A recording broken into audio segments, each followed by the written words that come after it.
আসসালামু আলাইকুম। এটা আমার বারান্দা। আমার বারান্দায় ফুল ফুটেছে, নয়নতারা। এখানে মানি প্ল্যান্ট।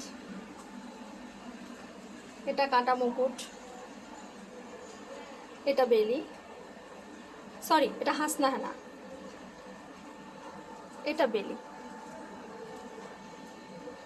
আর এখানে ছোট্ট করে আছে মেহেদির চারা।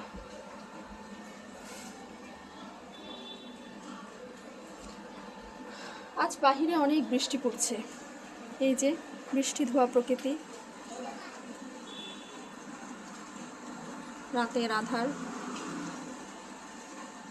নিকষ কালো অন্ধকার রাত, সাথে ঝিমঝিম বৃষ্টি।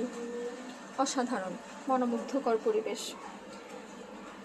বৃষ্টি এলেই আমি প্রথমে একটা দোয়া পড়ি, আল্লাহুম্মা সাইয়িবান নাফিয়ান, যেটা আমাদের প্রিয় নবী হযরত মুহাম্মদ সাল্লাল্লাহু আলাইহি সাল্লাম পড়তেন। অর্থ হলো, হে আল্লাহ, মুষলধারায় উপকারী বৃষ্টি বর্ষণ করুন। দোয়াটা পড়ি যেন বৃষ্টিটা আমাদের জন্য উপকারী হয়, যাতে ফসলের জন্য ভালো হয়, ক্ষেত খামারের জন্য ভালো হয়, গবাদি পশুর জন্য ভালো হয়, সব কিছু মিলিয়ে বৃষ্টিটা যাতে উপকারী হয়, সেজন্য প্রথমেই দোয়াটা পড়ে নিই। আর ছোটোবেলা থেকে বৃষ্টি আমার অনেক ভালো লাগে।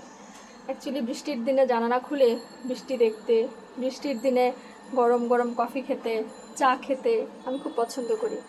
এবং খুব বৃষ্টি এলে দমকা হাওয়া সহ আমি আমার বরের জন্য চা করি। আমি, আমার হাজব্যান্ড, আমার ছেলে মেয়ে মিলে আমরা বারান্দায় গিয়ে অথবা ছাদে ভিজে, বৃষ্টিতে ভিজে চা খাই। ভালো লাগে। বৃষ্টির জল যখন গরম চায়ের মধ্যে পড়ে, ওই ফিলিংটাই আমার কাছে অন্যরকম লাগে। আর বৃষ্টির দিনে প্রিয়জনকে বলতে ইচ্ছে করে, এই মনে কি পড়ে আমাদের প্রথম দেখা এক বৃষ্টির দিনে হয়েছিল, আজও বৃষ্টি রিমঝিম রিমঝিম, শুধু তুমি আমি এলোমেলো। না, তুমি আমি এলোমেলো না, তুমি আমি আলহামদুলিল্লাহ অনেক গোছানো, অনেক গোছানো সুন্দর আমাদের একটা সংসার।